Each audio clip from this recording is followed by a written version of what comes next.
Bienvenue au Capitole, à la Cinémathèque suisse, pour cet hommage à Alain Resnais. C'était très important pour nous de rendre hommage à cet artiste majeur du siècle. Alors cet hommage, nous l'avons voulu en 2 temps.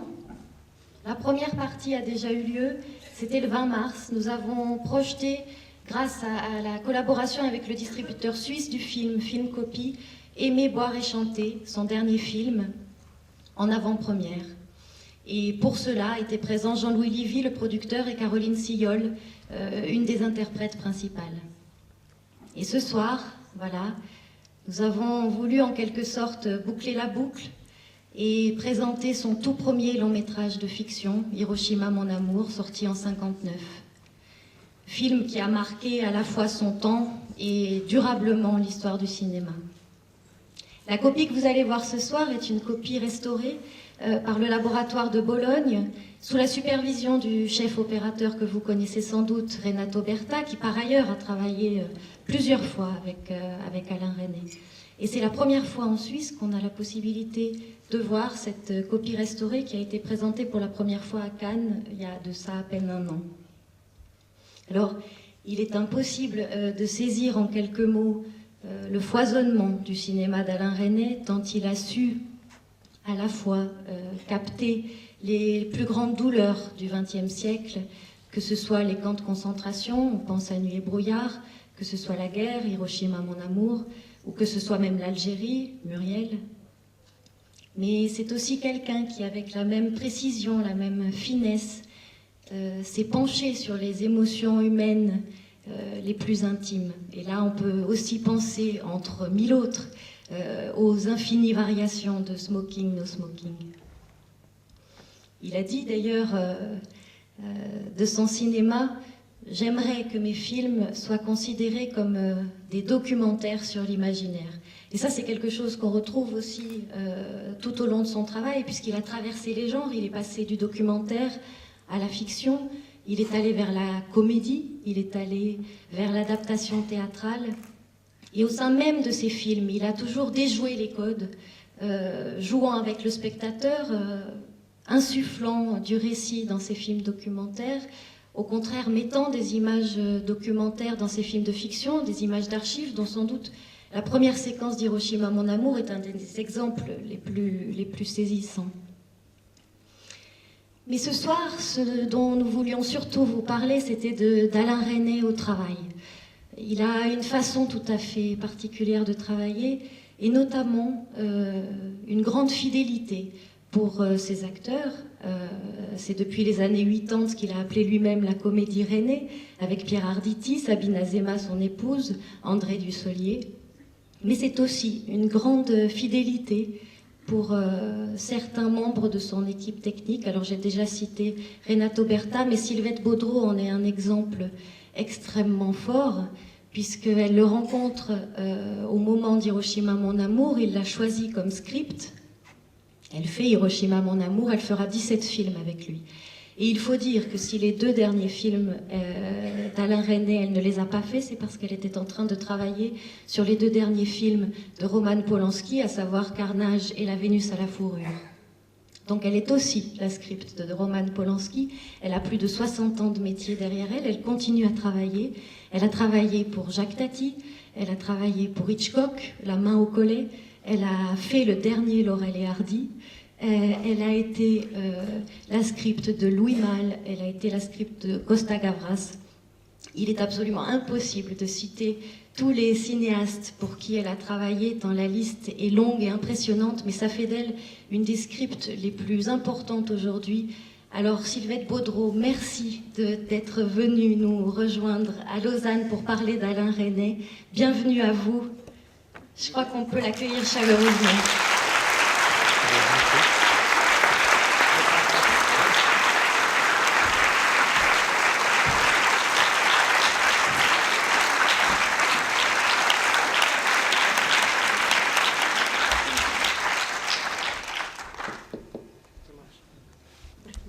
Alors si on en revient à Hiroshima mon amour, Alain Resnais avait la possibilité, parce que c'était une production avec le Japon, de choisir un seul technicien, a amené avec lui sur le tournage. Il a choisi une script, il vous a choisi vous. Alors, est-ce que vous pourriez nous raconter un peu cette première rencontre avec Alain Resnais et ce qu'il a décidé à vous choisir? Eh bien, comme c'est une coproduction franco-japonaise, par rapport à la production, il voulait que tout ce qui se passe au Japon soit payé par les Japonais, et tout ce qui se passe en France par les Français. C'est une chose. Deuxième chose, donc il ne pouvait emmener au Japon qu'un seul technicien français pour faire le lien entre le Japon et la France. Alors, et il fallait que ce soit un technicien qui parle l'anglais, parce que le japonais, à l'époque, on ne trouvait pas de technicien français parlant le japonais. Donc, du fait que la photo, la production voulait que tout ce qui se passe à Hiroshima soit en couleur et ce qui se passe en France, à Nevers, en noir et blanc. Un peu comme son court-métrage Nuit et brouillard. Nuit et brouillard. Mais là, Resnais a refusé, il ne voulait pas faire la même chose. Il a dit non, je veux que tout soit en noir et blanc, mais avec 2 pellicules différentes et 2 chefs opérateurs différents. Donc, tout ce qui a été fait au Japon, c'est sur la Fuji, et tout ce qui est tourné en France à Nevers, c'est de la Plus X. Et il ne fallait pas que ça soit le même chef opérateur pour qu'on sente un peu la différence. Pour remplacer, si vous voulez, la couleur et le noir et blanc, mais 2 noirs et blancs. Donc quand vous verrez le film, regardez bien les différences entre les noirs et blancs et le style de photo. Donc en France, il a pris Sacha Guerny, avec qui il avait déjà fait des courts-métrages. Et au Japon, c'est Takahashi. Alors donc, toute l'équipe caméra, il n'était pas question d'emmener même le cadreur, il fallait que ça soit des styles différents. Du reste, vous remarquerez aussi, en France, ce sont des plans lointains ou panoramiques, mais il n'y a pas de travelling. Alors qu'au Japon, on a fait des travelling. Donc c'est dans le style aussi qui est différent. Enfin, je vous dis tout ça, comme ça vous regardez bien.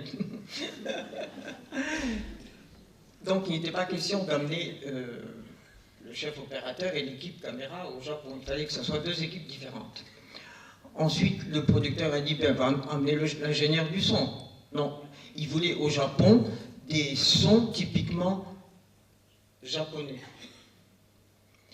Et les bruits, il y a le gars qui tousse à 3h30 du matin, il y a le bruit des souliers japonais, là, comment on les appelle déjà, qui font le bruit en bois, les semelles en bois. Et puis les ambiances dans les rues, etc. Donc l'ingénieur du son devait être aussi japonais. Ensuite, vous pouvez amener un assistant, mais un assistant metteur en scène français. Du fait qu'il y avait de la figuration japonaise, il fallait savoir parler le japonais. Et ça, en France, à l'époque, on n'avait pas d'assistant metteur en scène bilingue, franco-japonais. Et alors, il restait la script, mais il fallait une script qui parle l'anglais pour pouvoir baragouiner au moins avec l'équipe japonaise qui baragouinait un peu l'anglais. Pour noter le métrage, l'objectif, la distance, etc. Donc, en définitif, ils ont opté pour une script française, mais parlant l'anglais. Et à l'époque, dans les années 50, en France, nous étions que 45 scripts, et sur les 45, nous n'étions que 5 à être bilingues. Alors que maintenant on est 250 scripts ou plus, et maintenant presque tout le monde parle anglais, donc il n'y a pas de problème. Mais à l'époque, en France, on parlait davantage l'allemand que l'anglais. Donc, René a fait un casting parmi les 5 scripts. On devait aller une fois par jour. Il travaillait avec Marguerite Duras, qui habitait rue Saint-Benoît, à Saint-Germain-des-Prés, où il travaillait sur le scénario. Et alors, il nous a donné rendez-vous un après-midi chacune, aux 2 magots, qui étaient juste à côté. Alors, quand ça a été mon tour d'y aller, je me souviens, c'était un mardi, j'avais France Observateur sous le bras, et lui était assis au fond de la salle. Alors, je me présente. Il me dit, bon, asseyez-vous. Il a commencé à me poser des questions. Quel film j'avais vu, quelle pièce de théâtre j'avais vue, quelles expositions de peinture, qu'est-ce que je lisais en ce moment comme bouquin. Et comme je lui ai dit, entre un bon film et une bonne pièce de théâtre, je préfère une bonne pièce de théâtre. Il me dit, moi aussi. Bon. Et puis, il me dit, et je lui dis, j'ai quand même un faible pour les comédies américaines musicales. Il me dit, oui, moi aussi j'aime bien alors, les Gene Kelly, les Fred Astaire, les Ginger Rogers, et tout ça. Bon. Il me dit, bon, j'ai encore demain et après-demain, j'ai encore 2 autres scripts à voir. Puis téléphonez-moi chez Marguerite Duras la semaine prochaine et je vous dirai qui part au Japon, puisqu'il devait choisir parmi les 5. Alors la semaine d'après, j'étais, je me souviens, au restaurant avec mon mari et ma belle-mère, et puis vers les 14h, je dis, je vais aller téléphoner à Duras. Alors, je téléphone à Duras, je lui dis, c'est pour savoir qui part au Japon. Elle me dit, ah, j'ai oublié son nom. Et puis elle me dit, mais est-ce que c'est vous qui aimez les comédies musicales américaines? Je dis, oui, c'est vous qui partez. J'étais tellement contente que j'ai dansé entre les tables avant d'arriver à ma table. Voilà comment j'ai fait Hiroshima grâce aux comédies musicales américaines, c'est pour vous dire. Hein. Comme quoi.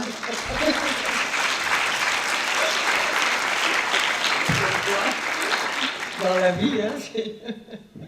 Alors Alain Resnais, après, par la suite, a dit si Sylvette Baudreau n'avait pas été sur ce film, ça aurait été une catastrophe. Oh, ça, il est gentil. Quel a été votre rôle sur le tournage?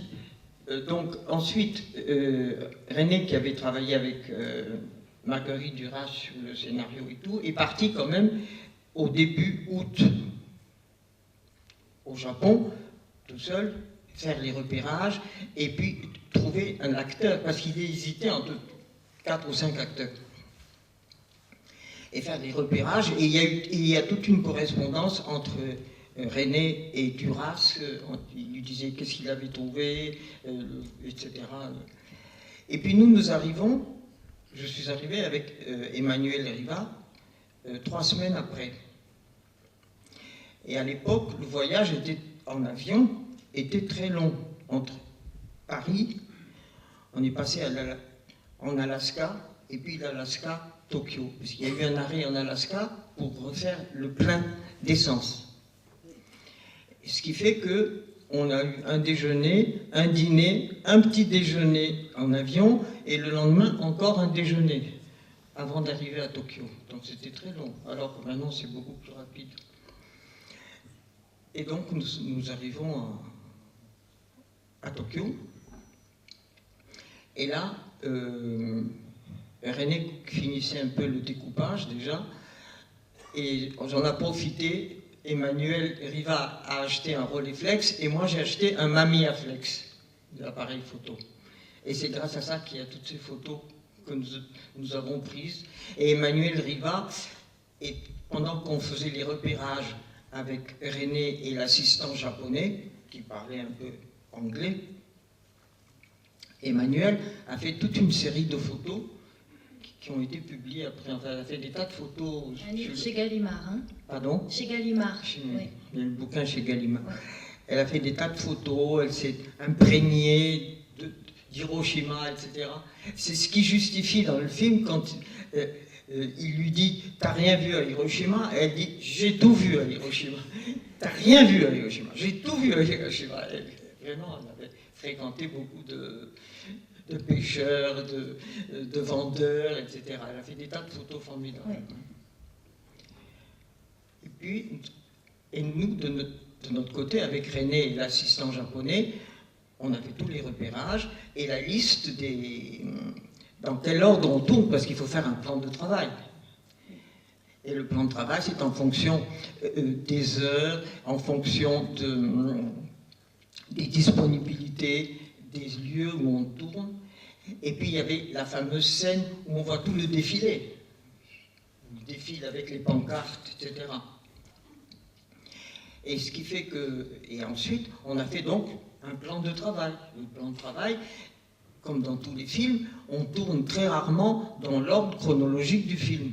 D'où évidemment le boulot de la script, parce que parfois on commence par la fin ou le milieu, et puis et il faut se rappeler qu'entre-temps il s'est passé telle chose, etc. C'est pour ça. Oui. Et puis il y avait la fameuse boîte de nuit Casablanca. Oui. Qui, en principe, ils arrivent à Casablanca vers les 3-4 heures du matin, puisqu'en principe, l'aube se lève à Casablanca. Or, au Japon, à cette époque, à minuit, toutes les boîtes de nuit, tous les cafés, tous les restaurants fermés à minuit. Alors, René, on a décidé de tourner à l'envers. Donc, l'aube qui était censée arriver en fin de séquence, on l'a tournée, nous, au crépuscule. Ah, voilà. Voilà un exemple où on a tourné à l'envers. Parce qu'il y a un moment donné, en effet, où elle lève les yeux et se rend compte que le soleil se lève, alors qu'en réalité, c'est le soleil qui se couche. Mais enfin, là, on était obligés. Et quand on a tourné au Casablanca, vous verrez, il y a la séquence où elle arrive en taxi, qui la dépose, et puis elle rentre au cabaret Casablanca, et son taxi disparaît. À ce moment-là, il fallait que dans le cadre arrive le deuxième taxi avec Okada. Alors moi, avec mon chronomètre, j'ai chronométré le temps entre le départ du premier taxi pour faire arriver le deuxième taxi. Or, ce cabaret, cette boîte de nuit Casablanca était dans un quartier un peu mal famé à Hiroshima. Et la police avait dit à la production, non, nous, on ne fait pas le service d'ordre là. Parce que pour faire ce plan, il fallait qu'il n'y ait pas de circulation. Alors, le directeur de la boîte de Casablanca dit, faites-moi confiance, j'ai mes hommes. Et alors, en effet, il y avait des malabars qui ont fait le service d'ordre. Alors, on a fait d'abord les répétitions pour savoir combien de temps. Alors, le premier jour, donc j'étais là avec mon chronomètre. Alors, le chef des gangsters, là, vient vers moi et me dit, qu'est-ce que vous faites avec votre chronomètre? What are you doing with your... Ben, je lui explique.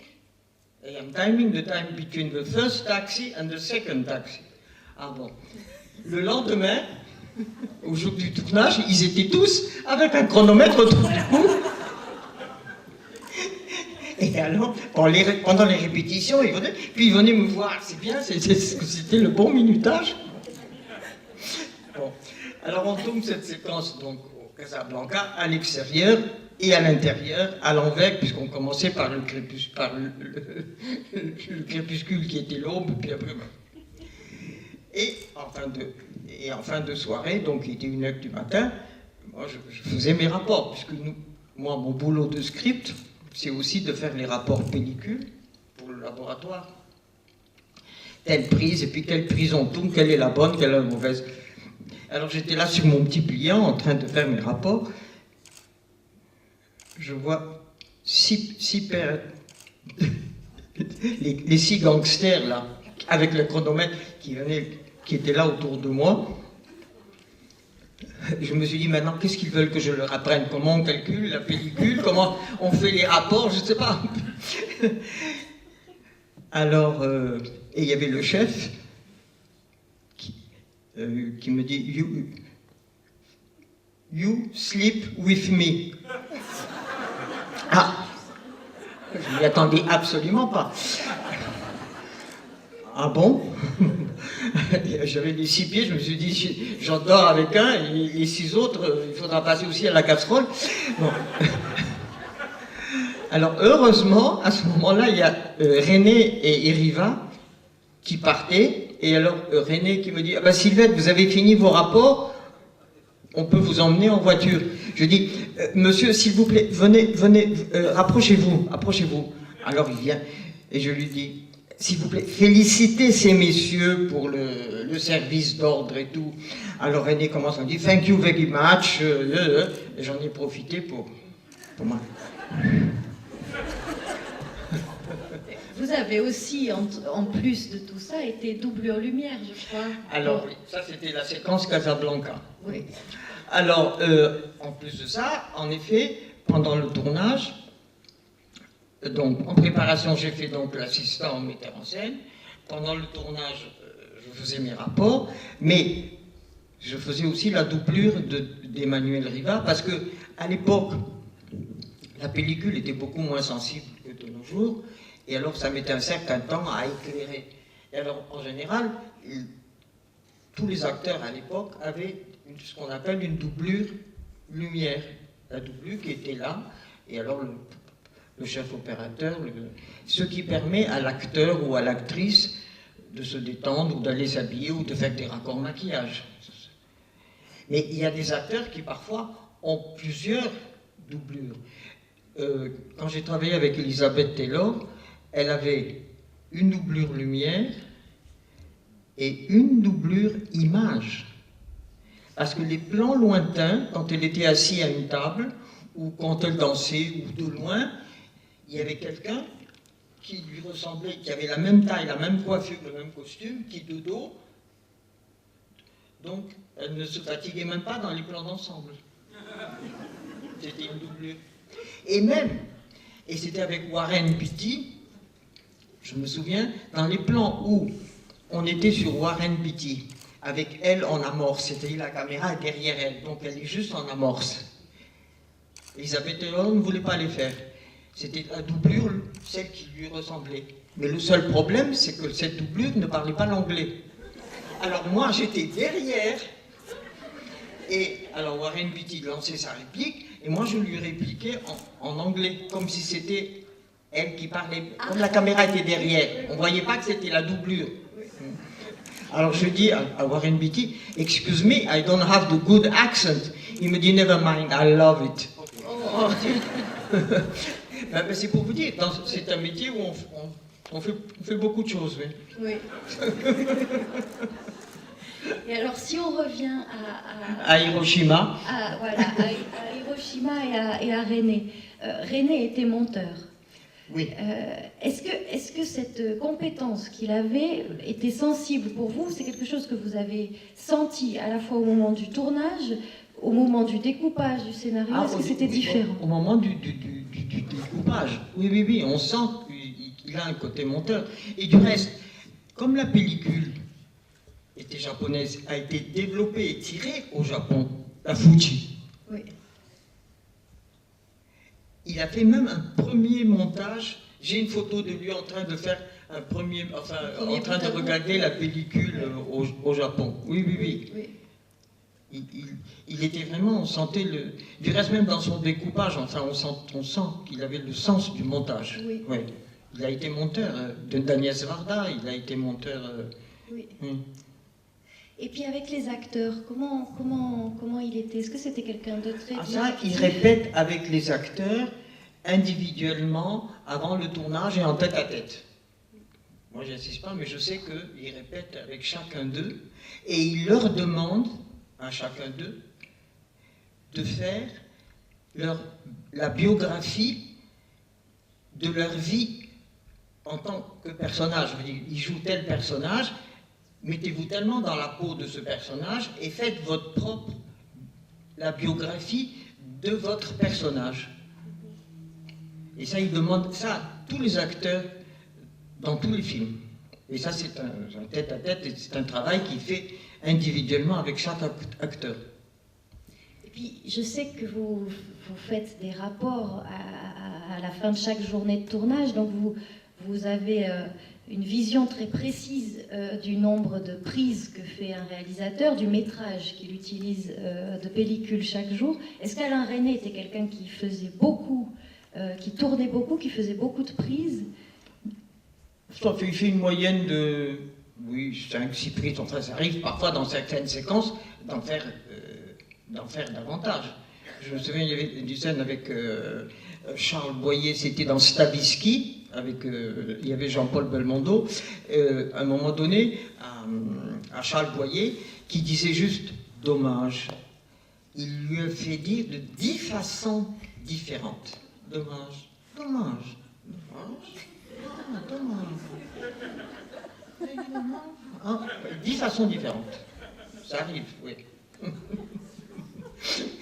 Et dans Hiroshima, pour en revenir à Hiroshima, où on a eu quand même des problèmes au Japon, parce que quand même les machinistes étaient japonais, et les travelling, il fallait le démarrer ou le reculer. Vous verrez, il y a la scène de la gifle, où Okada gifle Emmanuel.